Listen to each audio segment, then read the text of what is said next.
Hey, what's up, everybody? This is your boy, the dope ass dude, and I am so excited to be here with you all on tonight. We've got a great show up ahead of us tonight, and I am so excited about my guest, Brandon L. Smith, because this guy is doing some extraordinary things in the media field. And I think that on tonight, well, I don't think, I know that on tonight, he is going to be very beneficial to each of you and his story and his journey and so forth. It's going to be amazing. So I am really excited to have each of you tuning in on tonight. So you guys already know the preliminary things. If you're not subscribed to the YouTube channel, if you don't mind going ahead subscribing to the YouTube channel, and while you're there, click on like so that each and every time, well, notification so that each and every time a new podcast is uploaded to the site, you are notified of that. And then also click on like so that others just like you can watch this podcast. And if you're unable to watch it on Mondays, you know that you can always listen on the go. The podcast is on Apple Podcasts, YouTube Music, Spotify, and iHeartRadio. Again, that's Apple Podcasts, YouTube Music, Spotify, and iHeartRadio. And you can always watch the podcast on Mondays on Facebook, LinkedIn, X, and YouTube. Again, that's Facebook, LinkedIn, X, and YouTube. And if you are not following me on Instagram and TikTok, if you don't mind going ahead and follow me on both of those platforms, you can follow me at the Dope Ass Dude Podcast on both Instagram and TikTok. So I'm really excited about Brandon being here tonight because I've followed him for a while on TikTok. And he showed up on my timeline one day, and I went and I watched one of his videos, and then I watched two of his videos, and then three, and it just kept piling up because this guy is such a creative force. And the thing that I like about him is because you're going to get so many variations of him. You'll get the comical side of him because he posts a lot of funny videos, but you'll also hear his story, a little bit of his story and his journey. And then also you will see the creative genius he is by all the different things that he is posting on his platform. So I'm really excited about having him on this show tonight. And before we bring him out, you guys can go out and follow Brandon on all platforms. You can follow him on Instagram, and on Instagram he is Brandon L. Smith _ on TikTok and Facebook, just Brandon L. Smith. And then on YouTube, he is the Triad Live TV. So let me get that to you again. On Instagram, you can follow him at Brandon L. Smith _ TikTok and Facebook, you can find him at Brandon L. Smith. And then on YouTube, you can find him at Triad Live TV. And I forgot to mention that Brandon is also a TV show host. He has his own TV show, the Brandon L. Smith TV talk show. And like I said, when you go out and you look at his platform, you can see some of the episodes that he's posted. Very well produced. This guy is, again, just a creative genius. So I'm really excited to have him on. So let's bring him on out. Brandon, what's going on, my man? What's up? How are you? I'm amazing. How are you? I'm doing well, doing well. Thank you for the invitation. I'm excited. Yeah, dude. I mean, and you ain't got to thank me because you're the one that I'm honored to have you on here because, like I said, you're doing so many extraordinary things. I appreciate that. We're in this together. Absolutely, absolutely. So, Brandon, tell us a little bit about yourself. Let's see. Born and raised in High Point, North Carolina. Brought up in a Christian, foundation, Christian family. And right now I'm in the media field. I've been in the media field since 2017. But to rewind, I went to a entertainment high school because I graduated my 12th grade year, just knowing that I didn't want to be average. I wanted to get out and do something with my life. And I always seen myself in entertainment. So I went to entertainment high school, left there, had the vision, still had the drive in me to get started in media. And so here I am today. Yeah, and I mean, I saw on some of your posts, you actually worked in a news station, right? Yep, I was there. How did that come about? It's crazy. Let me tell you this. So 2017, um, I when I grew up, my mom used to buy she bought my sisters a Barbie doll. Little at this time we had floor model TVs, right? So she bought them a Barbie doll camera set, right? I took it from them and I put it in my room and I hooked it up to my floor model TV and it had a microphone and everything to it. And so what I would do, I would make them come in my room and we would always play like we were on a news station somewhere, right? And so it was no longer theirs; it was mine. And what we would do is record ourselves, and we act like we're doing the weather and everything else, right? So fast forward in 2017, I started this media entertainment podcast called Triad Live. And I had the vision I wanted to do like a red carpet interview. Like when you go to the BET Awards, you walk the red carpet. So I used to walk around with these big old they were soft box lights, right? And a backdrop. And I said, you know what? I'm going to start my own, interviewing. So I was the only one in the area doing it. And what I would do, I would pop up at events. I would get permission, and then I will go to the events or whatever. And that's how I got started. And one event led to another, and another one, then another one. And next thing I know, the doors open. Wow, I love that. And so let me ask you this here, because a lot of times, and I think they said it's around the age 5, in between 5 and 8, when the creativity of a child is somewhat impacted and stunted. Like, so how did you keep your creativity going? Like, was your family nurturing to it and encouraging? Like, how did you do that? I'm gonna tell you this. When I kept telling them that I wanted to be on TV and do things in entertainment, they was like, okay, yeah, okay. They would just do that. But I had to get my mindset to where I would block out all the negativity and focus on what I'm trying to do. And I want to say imagination. Right? Imagination, because I would sit there at the 9 to 5 jobs and I would sit here like I'm sitting in a news station. I remember when I first started, I was working at this call center. And as I was working at the call center, there was like a wall that was in front of me. And the wall, when I first started the job, the wall was white. And then all of a sudden I came back and the wall was like this little ugly green color, like lime green color. And the people were going crazy. Oh my God, that wall is just ugly. It's hideous. But what I put my mindset was, when I came to work, I thought about myself being at a news station. I thought about myself on a green screen, and I would think about that, right? I would carry myself like I'm at the news station and be doggone right after I walk right into that job. Not by the jobs that I work 9 to 5, but by me starting my own production is what was, why I was able to get into those doors.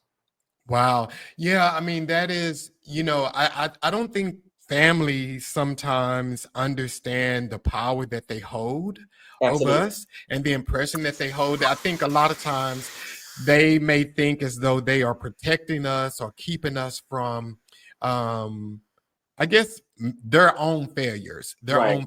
So they say things that are sometimes kind of discouraging, but Mhm. I think many times their intentions are good, but what they say can be detrimental to someone's future. Right. So I'm so glad that you didn't allow that to keep you.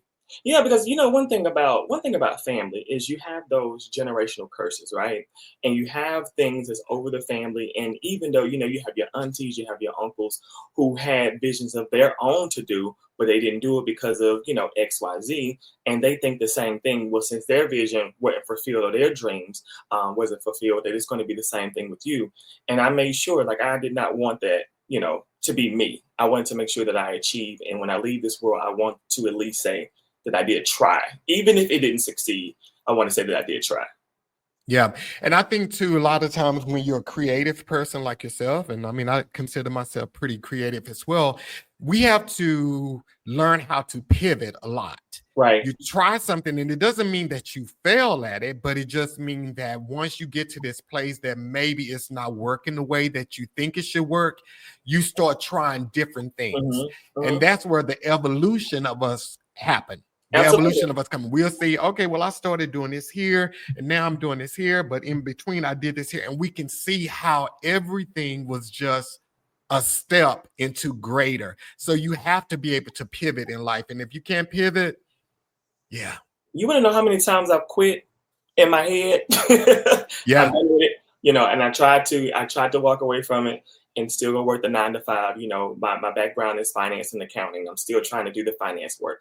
But while I'm at the finance job, I'm still thinking about, you know, what next I can do, the things that I can, you know, accomplish, the things I can birth. So when that fire is inside of you, no matter, you know, how much you try to put it out and say, okay, you know, I'm done, I'm gonna quit thinking about it, it always finds a way to come right back around. Yeah, always finds a way. So let me ask you this here, because we're talking about family right now. So I have a question to ask you, Brandon. Would you snitch on your family for $10 billion? Absolutely, absolutely. Which one you want me to go? Who you want me to go first? Yes, I'll line them all up for you, okay? So for those who don't know, so Brandon has, like, I think you have maybe like 2 reels with you doing that question. Would you snitch on your family for $10 billion? And Mother, I'm father, with you. sister, brother, Yeah, I'm with you. And somebody was asking me that, would you snitch on your family? I'll be like, which ones? Like, how close do I supposed to be? For you, okay? Oh my God. So, okay, so a serious question. What are common mistakes people make when starting a media platform? What are some common mistakes? Comparing yourself to others. Comparing yourself to others. I'm gonna tell you, this social media thing can be a demon, okay? It can be a blessing and it can also be a curse, because you can also look on there, you know, whenever you see other people who are doing the same thing, you will kind of get discouraged on, okay, maybe I shouldn't, or maybe I should, you know, because you'll see, you know, for an example, I'll look at your show, you know, with 200, you know, likes, and I'll look at mine with only 5, you know, and then that way people get to the point, they say, well, I'm done doing this. So comparing yourself to other people is a very huge no-no. One thing that this older guy told me, and when I worked at the finance company, he told me, he said, always think of your vision and your dream as like when you go down the aisle in a supermarket, right? And he said you got different types of bread. You know, you have white wheat, you have whole wheat, you have, you know, Merita, bunny, and all this other, you know, these other breads. And he said always think of your vision as that. He said, because even though, you know, you're walking down the aisle and you have a lot of bread items, all of them are doing different things. All of them are bringing, you know, one has less sugar, one has more sugar, one has, you know, keto, this one has, you know, vegan stuff. So, and that's what I had to get in my mind too. You know, even though we're all doing the same thing, mine is different from yours is different from mine. But at the end of the day, if we work together, we can always achieve the ultimate goal. So the biggest mistake is comparing yourself to others. Because everybody now wants to be you know, they want to be a content creator. They want to be rich. They want to be famous. You know, they want to live on an island, which is all good. But, you know, you got to put in the work to do that. So I think a big mistake is comparing yourself. Yeah, and I agree with you. And I think I always tell people, comparing yourself, you're always going to come up short, because you're comparing your reality to your perception of someone. And just because someone has all of these likes and followers, nowadays we live in times where you can buy likes, you can buy followers, you can do all of that type of stuff. So you don't know what they did to get those likes and those followers and all that kind of stuff. You just have to stay true to your vision and what you believe is your calling. And I think when I first started out podcasting, one of the things that I learned, and I think this is just in every facet of life, that I think you go in and you have your family, and then you have your friends, and then you have followers, and you can have 10,000 followers. So you think when you go in, all of those 10,000 followers are going to come and they're going to watch your stuff. They're going to do all of that stuff. I never forget when I first started the podcast, I may have had 3 people or 4 people the first episode, and probably didn't get 20 views on it back then. And that could have been discouraging for me. That could have been discouraging. But like you said, you have to know that you're called to do it, and that is what you're passionate about, so that you can keep going regardless to how many views, how many clicks. And I know people hear that all the time, but I've been in places where people, the right person will watch Come on. something, Come on. and that is the person who connects you to the next person, that elevates you to where God has intended for you to be. Absolutely, absolutely. I was at a comedy show in High Point we had, and there was a security guard, right? And so in the newsroom, I worked in production, so I've always been very, appreciative of behind the scenes people. And there was a guy who was there. It was a local comedy show, and he came up to me and he said, "Hey," he said, "how long you been doing this?" And I was, chatting with him or whatever. And coming to find out, he was related to, well, he is related to, what's my girl? She sang Heard It All Before, Sunshine Anderson. So that also got me in the door with her because, he saw what I was working with and doing. So you got to think of everybody. I don't care how big, how small. They may be the connection to the next place where you're trying to get to. So you just can't just think, oh, nobody's looking at me, nobody's seeing me, because whether they like your stuff or not, if they don't share it, they see you. They see you. Yeah, they see you. And I love how you just said that, because I think so many times, and just in life in general, we mishandle people. Right. Because we'll see them and we think like, oh, well, you're this, you're that, but we don't know who people are in our future. So Absolutely. You have to treat and handle everybody with care, because that one person could be holding the card to the key to your next step. Absolutely. Wow. Listen, if I don't have anything, I just have a vision. I got a smile. That's all I got. That's all I can give you. And I know that right there has opened up doors. So we're good. We're good.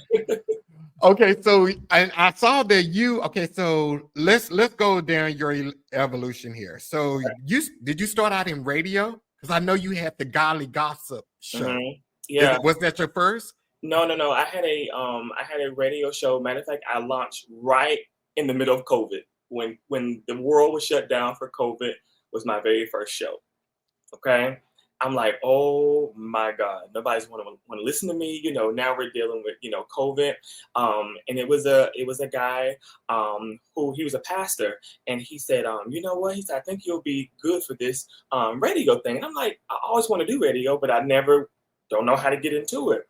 And he called me to the station, and I met with the radio manager, and had the show. And my first show was right when they shut the world down for COVID. Wow. Okay. So, and what was the title of that show? What was the name of that show? The name of that show was called The Gospel with Brandon L. Smith. And it was like a 2-hour show. And I would bring in people, who just wanted the voice, and who needed to get the word out about their vision, or about their product, or about their goals. And I would open up the door, and we would just, I just bring them in and interview them. So it was the same thing that I was doing on Red Carpet, but I was able to bring them into the station to do it. So great. I still would have had the show, but a lot of people do not listen to radio anymore. Now we're doing more of, podcasting and stuff like that. So the numbers we rarely have any live radio shows now here in our city. I think it's like maybe only one hip hop station. So, the things with the whole dynamic has changed when it comes down to digital world. But it still allowed me to get my foot in the door. And that's when a few years later, I was on the Godly Gossip, and it was just me and 2 other ladies, never met before. We sat down. It was another radio manager. He said, "Hey, I want you to meet these ladies." We sat down and started, and we clicked, and we made it happen. And that show launched. Oh, wow. And I love that, because again, that just shows your creativity and your flexibility to be able to just vibe. Right. And I think that's what people, and I see 2 of the guys that was on the podcast before that I was on, Brown Liquor and Cigar. Kendrick is in the chat, and Omar is in the chat. And Omar then wrote, your favorite Mexican is in the chat. You're my number 2 Mexican, Omar. But we were all on a podcast together, and chemistry is so important. And I think when we were all on there, we had we had different roles, and it's almost like you're a character, I guess, a little bit. Even though we were our authentic selves, we eventually learned how to play off of each other. I was more the serious guy on the Okay. show because I Okay. was the older guy. So I Okay. was more of the serious guy, whereas Kendrick was, and I hate to say this, but he was a male whore, a man whore on the show. That's all he talked about on the show was that. And Omar just fell into his like footsteps. Omar Okay. became that because Omar was just coming out of a divorce and everything. But we all, and there was another member, Carlos, we all just meshed very well. And it grew our friendship and it grew the love that we have for one another and so forth. But I think chemistry, when you're in a group environment like that, is so key. And I'm glad that you were able to mesh well with them.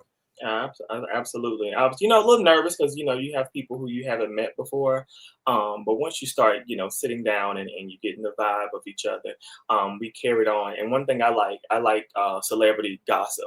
That's just my thing. I've always had a dream of, being on E! News and doing things like that. And so I was the celebrity gossip, guy. And I would throw in, different things that were going on at the time. So we would have that, and then we'd have somebody doing like a 5 o'clock like mixed jams, gospel jams, and we just came together as a team to make it happen. And that's what it takes. It takes you having a team, because if you try to do it by yourself, you're just going to overwhelm yourself.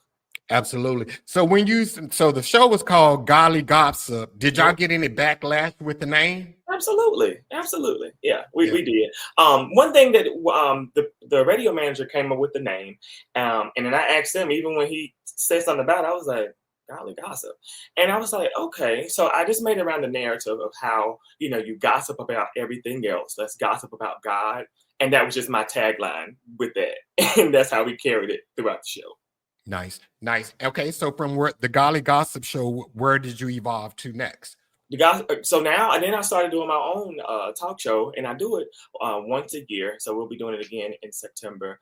And hey, I have full control. On the radio, I was able to write and produce, all of my stuff. And even now, when I do my shows, I'm able to write, produce, and just have my own thing. But mainly right now, I try to shed light on people who feel like they're not worthy, or they feel like they're overlooked, or they feel like no one is paying attention to them. And I just try to shed light on those situations. Yeah, I love that because I watched, I saw some of your clips where you had the different guests on there, and the Ma lady, she was like super funny. She was super funny. I really enjoyed her. Yeah. So, like, how did you go about? Because I think I know how I go about inviting people, but how do you go about inviting guests to be on your show? Do you just like step out and invite people that you think might would say no? Like, how do you do that? Okay, so when I had the first radio show, I told you it was during COVID, and during that time we had Sunday Best was on. That was the last season of Sunday Best. And what I would do is, after I see them on TV, I follow them and I'll send them a message. And every one of them that I reached out to on Sunday Best, every one of them accepted the invitation. Everyone. That opened up doors to other things, to other people. When it comes down to Ma, and I don't know if people familiar, they might know her as, remember her as Hattie. John, I don't know. Listen, I'm gonna be honest with you. I don't know how the connection started. I know her manager, when I was on the radio, her manager emailed me and she said, hey, do you want to interview her? I'm like, yeah, we can. So I interviewed her like twice. And then next thing I know, she was coming to Virginia, which is an hour from me. And so the manager said, hey, she's going to VA. If you want to go sit down with her, you can. And I was like, okay, cool. So I end up driving an hour, went behind the scenes, before she went out to do her show. And we sat down and we started talking. We started laughing. It was like we'd known each other forever, right? And I left out the room. I'm like, I'm not going to see this lady ever again. It was cute. It was nice, but it's done. And maybe about a year later, I told her I was in Atlanta. And I said, hey, I'm in Atlanta. Are you having any shows? Are you doing anything? I want to come and support. And she said, well, I'm not going out anywhere. She said, but here's my address. She said, come by my house. Come by your house. I was, okay, then. So My sister drove me to her house or whatever, and I sat outside for at least a good 2 or 3 hours. And John, when I tell you that I sat there and I was just crying because I felt like my career was just at a standstill. And she said, Mhm. "Listen," she said, "I want to help you." She said, "But the only way I can help you," she said, "because you've named 10, 12 different jobs, that you want to do." She said, "You got to focus on that one thing you want to do." And she said, "You let me know what that one thing is." Again, left her house, didn't think nothing else of it. Next thing I know, she called me and it was like maybe midnight one night, and she said, "I need you on my team." I said, "You need what?" "I need you on my team." She said, "I need you on my team. I want you to be my road assistant. I need you as an assistant. Let's make it happen." And ever since then, we've been real tight. When she go on her shows and stuff, I'm with her, handling the behind the scenes things. And now she gave me the opportunity to be in her show that's coming out on Tubi. So I promise you, it's just like I don't know. It's like one door open, and I'm not slowing down. I'm just walking through it. And it's led me um, to amazing things. So to get back to your question, some people I do inbox or email and I say, "Hey, um, could I be a part of it, or could they come on the show?" And they no 9 times out of 10 they'll tell me yes, unless the schedule can't work or whatever. But every now and then, I look at, like I told you earlier, I look at everybody as an opportunity. You just never know who the next person will know. So that's how I roll. Yeah. And I think that is so key when you're doing these type of things. You can be fearful. You have to go out and step out because the only thing they can do is tell you no. That's That's the only it. thing they can do And is then you tell say me no, I'm no. going to somebody else. So Yeah, hey, you go to somebody else. And I always be like, hey, that's your loss because absolutely, I'm absolutely. destined. So yeah. Because, So and you here's the thing, I want people to understand, people who do this, platform like this, interviewing and stuff, the people, the celebrities, they need us. You hear me? They're not going to know. People are not going to know what's going on, what's coming up, what's out, how they got started, unless people like us are sitting down talking to them. So don't ever feel like, if the ones that are tuning in, don't ever feel like, they're not looking at you or they don't need you, because they do. They do. I was with Pastor Shirley Caesar. I was with her like 2 years ago. And she said, and we sat down and we were talking, and she said, "Thank you." And I said, "Thank you." I said, "No, thank you." She said, "No." She said, "Because it's people like you that keep me, evolving and keep me going." And that right there, I was done. That came from the Pastor Shirley Caesar. And it's just things like that that just keeps me rolling. So yeah. I love that. Yeah, I love that. Yeah, you definitely have to just, like you said, those are the people that need you. And but you have to believe in yourself and You believe have that to. your own platform is good. And not I think sometimes when we get a little bit fearful is because we think those people are out of reach, or maybe our platform is not good enough to have them on there. I mean, Right, you can't even have those type of thoughts. right, right. And Yeah, you also, got don't ever feel, like you know too much where can't nobody teach you. Doing this digital media, there's always something new coming out. Always something new. Hey, Chat GPT is now taking over. And oh here's the yeah. thing, like, take time to research chat gpt, because you can put in a whole what business you want to start, and it'll type you a whole business plan and stuff up. So those resources like that are there to help you. So don't ever feel like you're too high for somebody to teach you. Yeah, yeah, yeah, yeah. So Erica said, "Yep, that part. Self-doubt can, yeah, disrupt. Yeah, that's so true. Yeah, it can disrupt. Yeah, Wow. yeah, self-doubt. Listen, you don't understand like how many times I had to sit in the room myself, and pull myself out of that funk. Because again, like I said, comparing myself to others, sitting here thinking that, hey, I'm not gonna get anywhere, or they're paying more attention to this person than they are, my stuff. But that self-doubt, whenever you're able to remove that, but then you also have to surround yourself with a good circle, you know, your good circle of friends that know when you get quiet, something's wrong. And don't just sit back and be like, "Oh, okay, he'll let me know when he." No, no, no. When your friend gets quiet, especially the visionary, because we're always thinking, we're always trying to think of the next thing, the next new invention that we can start off with and we can make. And so you got to have a strong circle. that will not only tell you yes to everything, but I don't want no yes man. I want somebody who's going to tell me to be honest with me and to let me know, okay, you're doing too much, or to let me know, okay, it's time to, sit down. And then also during that time frame, it's also a good thing for you to rest. Rest. It's okay. Just get a little rest just to start back over, so that's always a good thing. Yeah, and that circle of friends is so important because you're gonna have your high moments and you're gonna have your low moments. Right. And in those low moments is when those people are key. I have a buddy that each week after the podcast is up with, they allow me time to talk to the guest or whatever, and then they'll ring me up. When they Right. ring me up every week, we have a what went right and what went wrong conversation. And they give it to me straight up, like, hey, you did this, you didn't do this here, you didn't do. And I think those are the type of people that you need in your life, whatever you're doing. Absolutely. Whatever you're doing. Those people who are actually invested in you and they want to see you win. You win. You win. Yeah. Listen, and that's the thing. They want to see you win. And there's so much competition out here. You see what I'm saying? I don't want you in my circle if we got to compete with each other.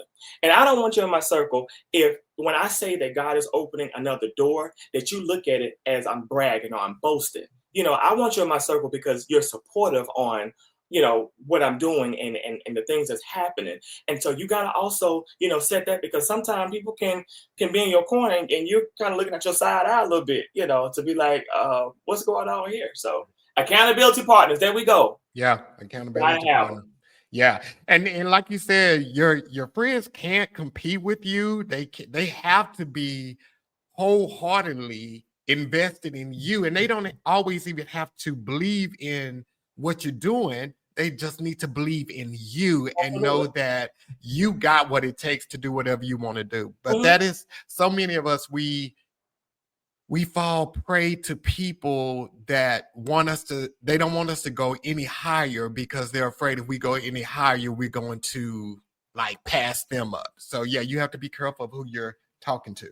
But if you're my friend, and I say this, if you're my friend, when I go up, you go up. I push, you pull, and you pull, I push. This is a partnership.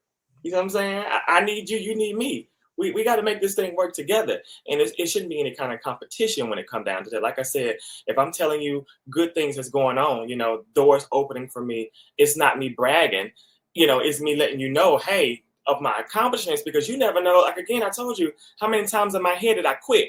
I said I'm done. And then for doors to still open and for interviews to still come and events to still happen, I'm always thrilled, when anybody reaches out and calls me and say, hey, can you be a part? I'm always thrilled. So let me ask you this here. So along your journey, while you were moving forward and evolving, were there people, did you ever have to cut people off? Indeed. Okay. Indeed.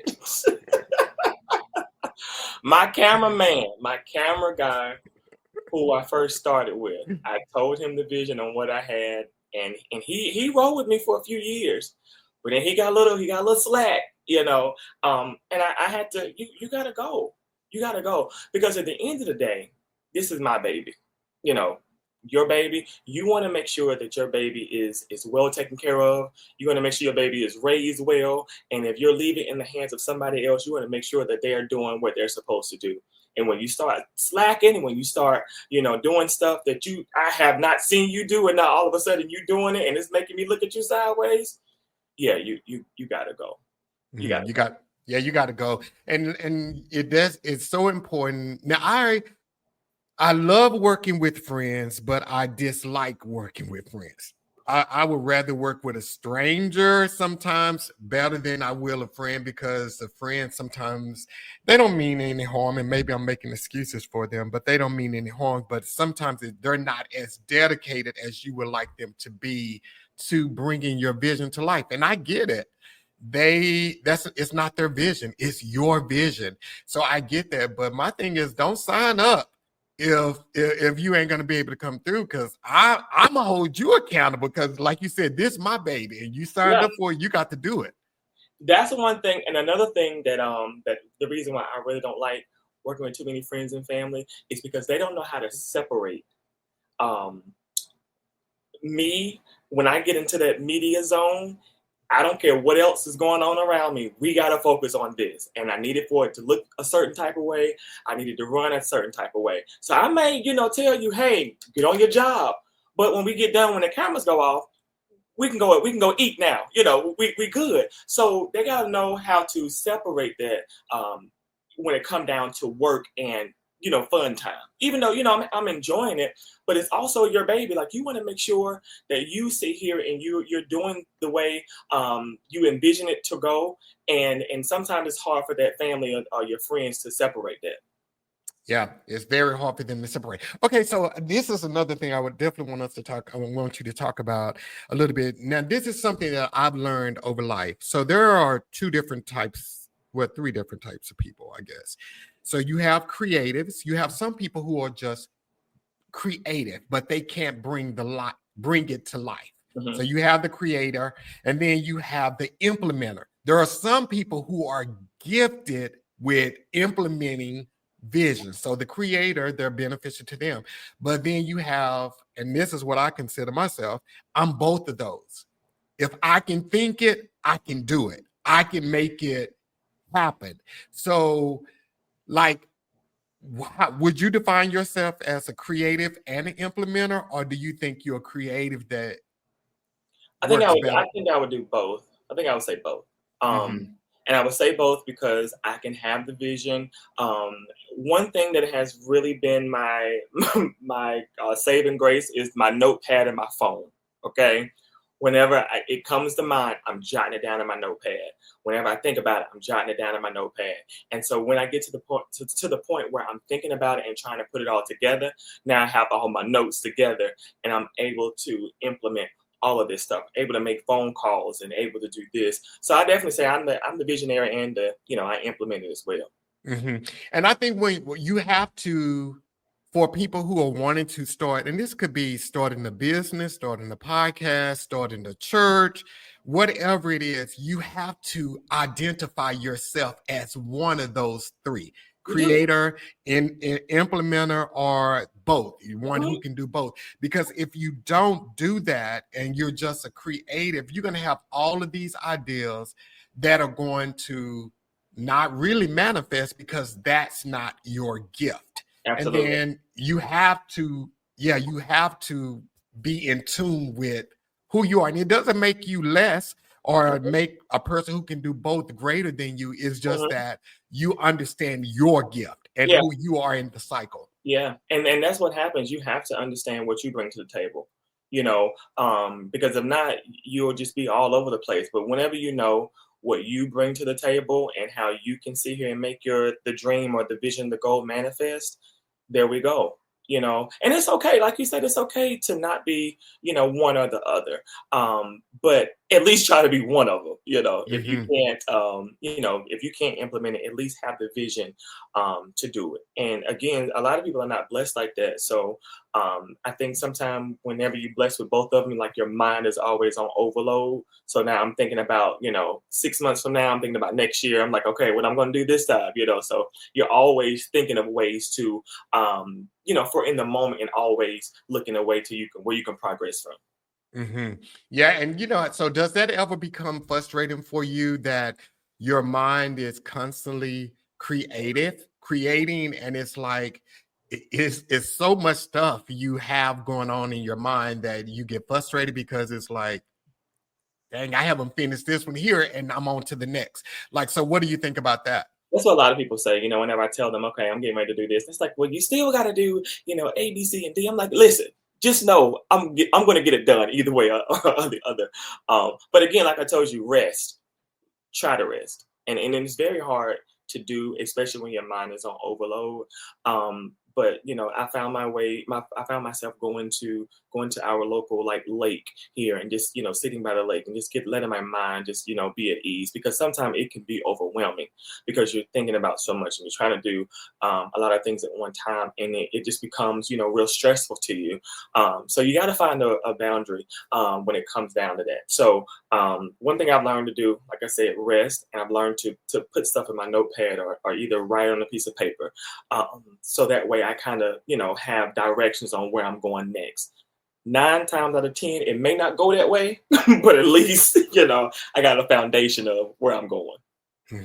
I agree. Yeah, that is so dope. So and it's so funny. I think right now, and I'm not like I respect this person as an artist. I think she's amazing. She's super creative. I'm not like a super fan or anything like that. But today I was out on TikTok and I was scrolling or whatever. And right now, everybody's timeline is saturated with Beyonce. You just can't get on social media without seeing a clip of Beyonce or whatever. So I was scrolling through and it was one clip and I just stopped for whatever reason. I stopped and she was talking and she said, and I thought this was so amazing. She said Cowboy Carter was in works even before the Renaissance tour Wow. was in works. So Wow. it's like, but of course, she probably got an outstanding team, even though she went and did Renaissance, Absolutely. they were still working on Cowboy Carter. And I Absolutely. think that's why it is so important that you learn how to harness your creativity.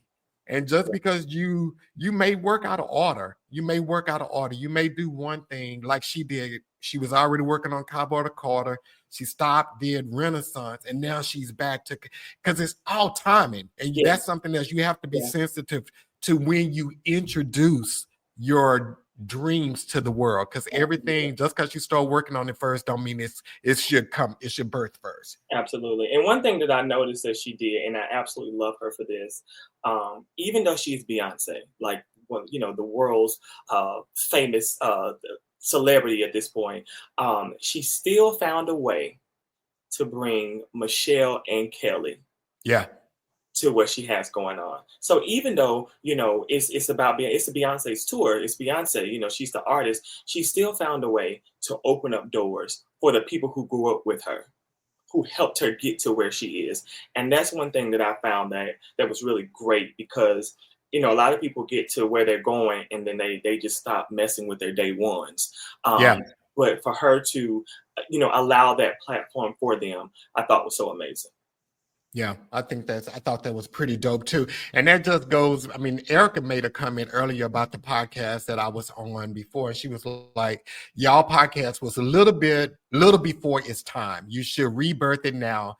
It was an awesome platform and you guys' vibe was fire. And I agree. I agree that I think that now they probably can go back and revisit it. I mean, there was like a 15-year age gap between us, and Kendrick, he would probably drive me crazy with the male horror in 2025. I'll probably fight him on the podcast. Oh my God.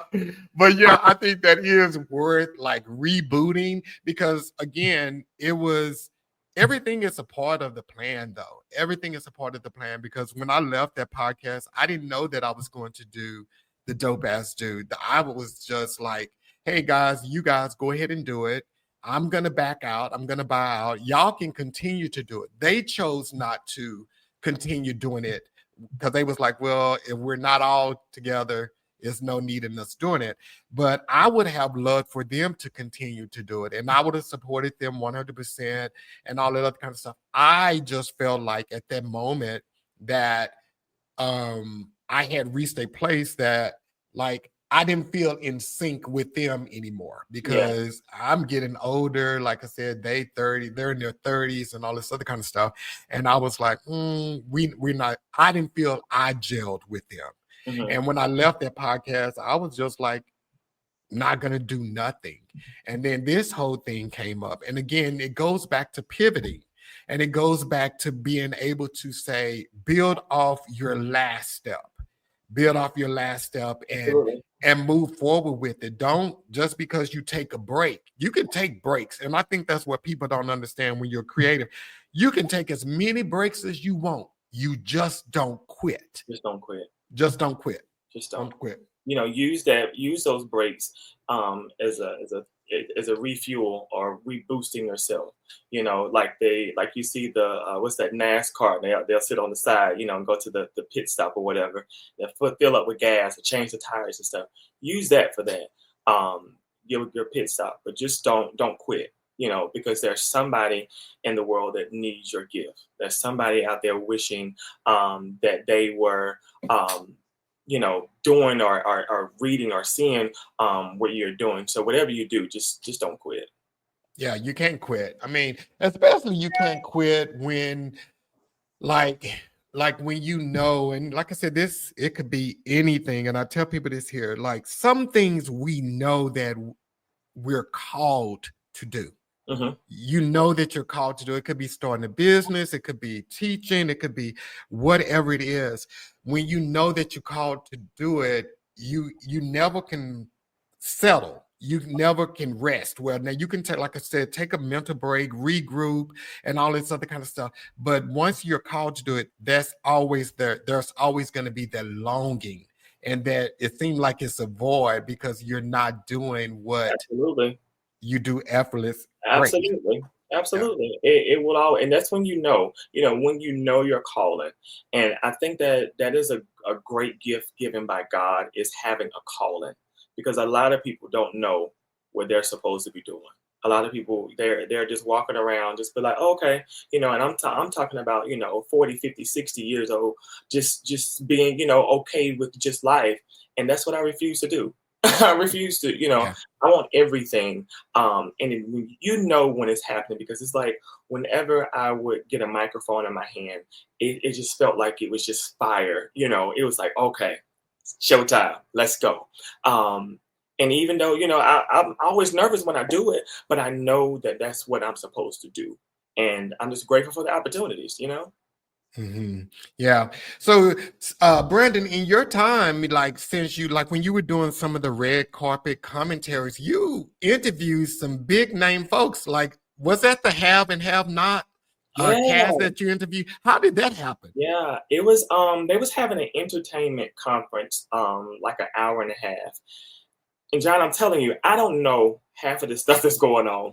I was just on Instagram one day and I saw it, and I reached out to him and I said, "Hey, I would like tickets to attend the event." And I put the email in or whatever. The lady called me and I was telling her, giving her the whole red carpet background, and she said, "You know what? We need you on the red carpet." And I was like, "You want me?" And she said, "Yeah, yeah, let's come." And I was able to meet a lot of people and get a lot of different Tyler Lepley. He played Beanie. I think he's married now to Miracle Watts. I had Brayley Evans. Phenomenal. And here's the thing, it's like whenever these people would come to me and they would have conversation with me, I take every advice and I put it in my mental storage, because I never know when I'm going to need whatever advice. I was just with, what's her name? Michelle Murdoch, the one who sang As We Lay, Mm, very awesome, very phenomenal. And I just listen to the stories they have. And that way it helps me build on when I'm bringing to the table. Because again, the digital media is changing every day, mhm. and so when these opportunities come up and I see them, again, like you said, you can only tell me yes or you can tell me no. If you tell me no, I'm going to find a back door to go somewhere else and ask somebody else. But it's just the simple fact of putting one foot in front of the other and just moving. Yeah, yeah. You got to put one foot in front of the other and keep it moving. Because yeah, when I saw some of your red, I mean, like you did the cast of Married to Medicine, I think the Yes, Atlanta yes, cast, and I saw the yes. pictures with Shirley Caesar, and like I said, the half and half. I mean, the list just continued That's crazy. I to didn't even think just about keep all of moving. that. Now you bringing that up. I forgot about all of that. Yeah, that's That's why when you crazy. text me today and you was like, "Wow, that's me." Yeah, that's you, buddy. That's you. Wow, Like that's crazy. you did some pretty extraordinary stuff, man. I So appreciate that. I it's appreciate. pretty Right dope. now, I'm in my resting period. I'm starting back up the end of next month, and so now I'm just going full force. I'm creating my rebranding a podcast, so that way I'm gonna reach out to you, so that way you can come and be on the show. So yeah, and just doing things, getting back into doing red carpet stuff, and just going to events and just making friends all over. And here's the thing, like it's not only about branding, okay? Because I've created it's called So You Want to Be in Media. And what it is helping teenagers who want to get started in, red carpet photography, who wants to get started in the news. I created that platform to open up doors for them because I didn't have that growing up. And so I created that program. It's a summer program to where kids sign up. And what I would do, I'll have, radio personalities. I would have, what you call the photographers, videographers. They would all come, and it's just like 3 to 4 hours of just nothing but hands-on learning. And that's what I do. Anyone else who want to get started in hosting or who want to get started in red carpet, what I would do is, if I'm going somewhere, I would invite them out and have them to interview while I'm, behind, running the camera or giving countdowns and stuff like that. Because I believe it takes a lot of us to make this thing run, and you just never know what your vision and your talent may be. You're just sitting on it. But whenever you have people, who can point it out and bring that out of you, that means something to people. I agree. Stephen Pace, he was a guest on the show not too long ago, a couple of weeks ago, 2 or 3 weeks ago, he was on the show, and he's getting ready to launch a podcast. Also, he has a fitness platform, but he's evolving into something greater. So for him that is watching this podcast, what advice would you give him, someone that's still trying to figure it out? They know that's where they want to go, but they're not quite there. So what advice would you give him? My advice I would give him is 2 words: do it. That's what I would do. That's what I would tell him, to just do it. Come up with a plan. See what angle you want to go with. See if you want to do, entertainment news. See if you want to do local stuff. See if you want to do, fashion. Find your lane first. Find what you want to do, and do it. Go out. I tell people whenever they want to do a podcast, they want to do something like that. If you can sit down and write down 10 episode ideas that you can do, you have your show right there. You have your show. So my advice would just be, put the fear aside, tune out everything else that's around you. Blind your eyes from negativity and your ears from negativity, and just do it.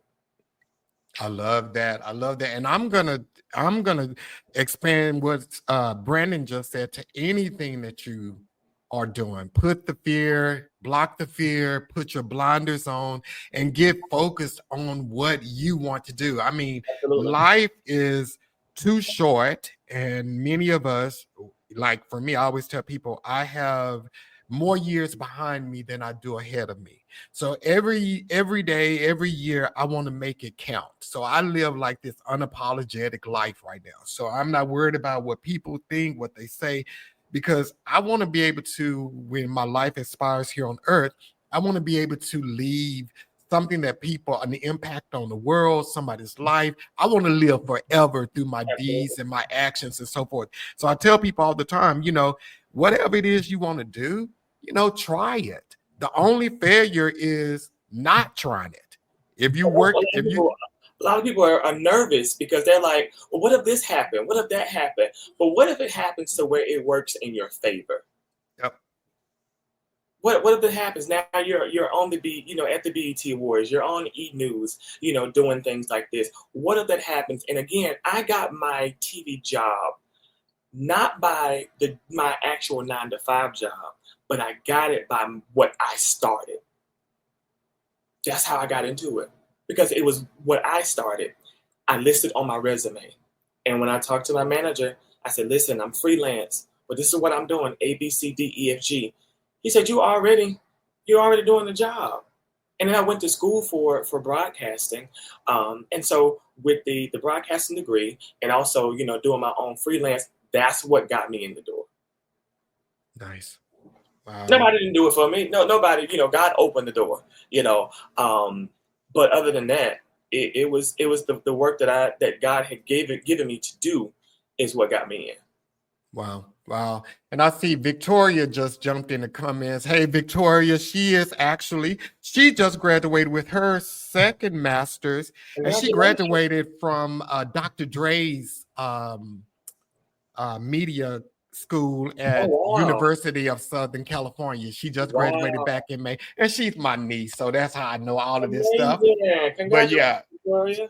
and she's doing the same thing right now. You know, the funny thing, I'm glad that we're talking about this here because she's in a odd space. She's in the odd space. She just graduated with her second master's, and of course, you know, everybody wants you to get a job. Mhm. And I always tell, like, one of my other nieces, she just graduated with her master's, and I had a conversation with her parents, and I was like, give her a year to figure it out. Give her a Absolutely. year where she's not paying anything. She's staying with y'all. She's not stressed about anything. Because if she gets locked into a job, and the same thing for Victoria, if she gets locked into a job, it's hard to come out of a job because that becomes your income. You get bills, and you just, Absolutely. yeah, Absolutely. You're yeah, saying it. go, I've been there. I've been yeah, there. You know, you tend to give them all of your hard work. You know, you're giving that company who's going to be around for a long time. You're giving them your hard work, but then here you are. You're sitting here, sitting on your dream. And yep, no, you can launch your dream and have people there working for you. yep, So, yeah, yep. good advice, John. That's good advice. Yeah, I believe that. I wish, you know, there was more. And I think, you know, it is becoming a little bit better with Gen Z and Gen Z. It's becoming a little bit better with them. And millennials, their parents are a little bit more flexible than my parents was at that time. You graduate, you need to get a job, you need to get out there. I don't care what you do, you just need to get a job. You know, so but now there are opportunities. So I just say to anybody again, and I mean, I love how you said all of this tonight. You know, if you're at this place, always be open to pivoting. And I don't care how old you are, how young you are, you could be working a job now, and there may be something that you've always wanted to do. Mhm. You always wanted to do. Go for it. I'm Go not for it. saying quit your job over here. You know, you Have got common bills. sense now. Have common Yeah, sense. have common sense, but find a way that you can do this here until it can fund better than this over here. So don't get lose sight on your dreams for sure. Absolutely. Yeah, Absolutely. Good yeah, advice. yeah, You know, and that's one thing that we also have to, because when I first started, I didn't care about, you know, the money, the 9 to 5 to pay my bills. I said, no, I got this vision, I got this goal, I'm going after it. And then when I got home, I was like, you know, light bill due, you know, so you got to have common sense. So, and you may have to, you know, work yourself overload just to make sure that your vision is coming to pass. But whatever you do, just don't stop. yeah. And Eric is so funny. Erica put in a comment, uh, going through this with my son right now, recent graduate trying to find his niche. Glad he came home to get on the feet instead of getting a job and yeah, creating bills that will be dependent.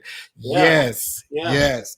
And but I say this to you too, Erica, you and your husband. Kudos to you guys for creating a space for him to be able to do that. A lot of people don't have that opportunity and that space that their parents are saying, hey, come home and stay here and absolutely. don't get all of those bills. So kudos to you as his mother and your husband as his father for allowing him to do that. I celebrate Absolutely. you, my sister. I Absolutely. celebrate And you. tell him don't be hard on himself, because all this will take time.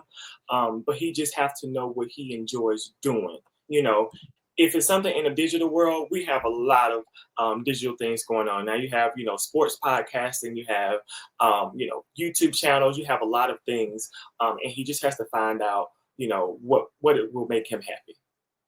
Yeah. So we got someone that said, okay, the first time here, your live popped up on my news, on my algorithm. Hey, that's what I'm talking about. Tuning in and taking a listen.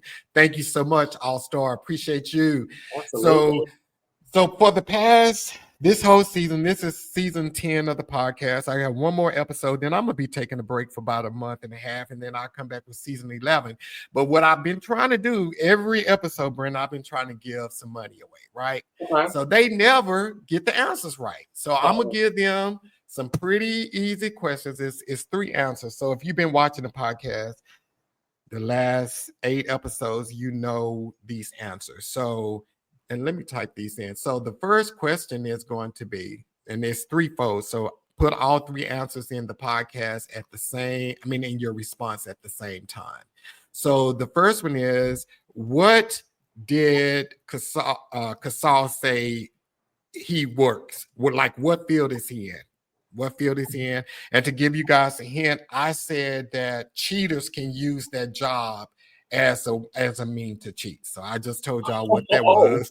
Yeah, yeah, and I posted a video about it too. So yeah, so there's a hint there. And then the next question is, what was the guy? And I've said his name tonight on this podcast. He was on the episode the week before Casal.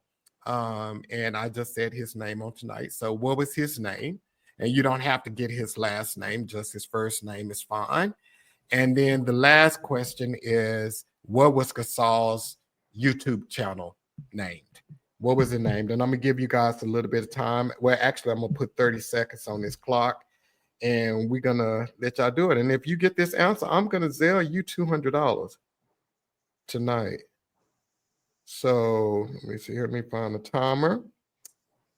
So y'all got that? So the question says, what field did Casal work in? He said that.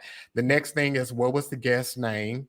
I've said that again tonight. And then the last one was, what was the name of Casal's YouTube channel? And it's something we say all the time as well.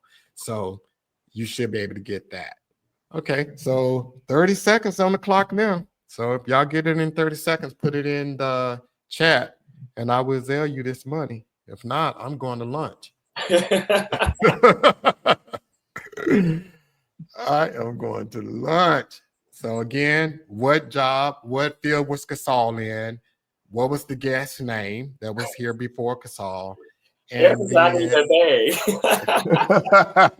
day. And then lastly, what was Casal's YouTube channel name? And I'm gonna give you guys 30 more seconds. I'm gonna give you 30 more seconds. So it's pretty easy, y'all. Y'all gonna like hit yourself when you hear what the answer is. So we've got 15 seconds, guys. Here we go. 10, 9, 8, 7, 6, 5, 4, 3, 2, 1. Okay, so nobody put it in there. So let me put the answers up on the screen. I thought these was pretty easy, y'all. So Casal worked in cybersecurity. And remember, I said if your person asks you to use your phone, to look in your phone, tell them I work in cybersecurity and I can't give my password out because that's what he said he do. And then the guest name that was on here before, actually, Brandon just gave him advice. Stephen Pace, that was his name. And then the last, Casal's podcast, where his YouTube channel was called The Safe Space Network. So there we go.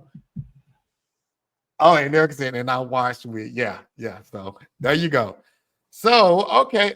So what we will do is we're here next Monday. Next Monday is the last episode. Brock said, I need $50. No, you're talking about the IT dude at your job. It's Casal worked in cybersecurity. It's a little bit different than IT. Now, but I would have let that pass, but you're not getting $50.